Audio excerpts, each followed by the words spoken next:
was the deadliest conflict in human history. More than 50 million soldiers and civilians died during the fighting, including 300,000 U.S. soldiers. The Holocaust alone claimed the lives of 11 million.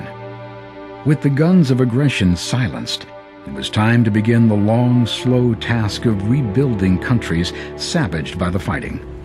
In February 1945, 3 months before the defeat of Germany, Allied leaders met at Yalta in the Soviet Union to discuss Europe's reorganization.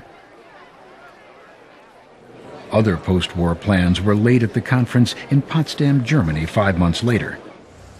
While touring the ruins of Berlin, President Truman expressed hope for a more peaceful time ahead. We're here today to raise the flag of victory over the capital of our greatest adversary.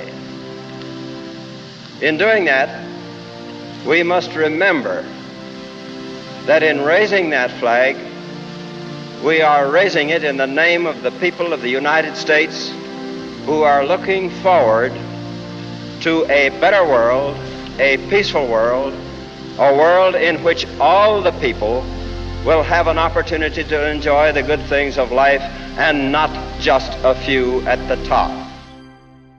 Post-war Germany was divided into 4 zones, individually administered by the U.S., Great Britain, France, and the Soviet Union.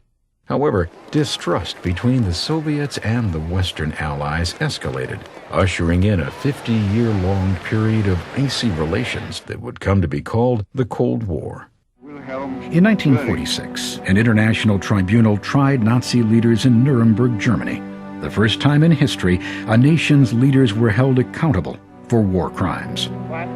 Japanese military leaders were put on trial as well, including General Tojo, who was convicted and executed for his crimes. Tribunal finds Tojo guilty under count 54. The closing months of the war also saw the birth of the United Nations, an international peacekeeping organization to succeed the League of Nations.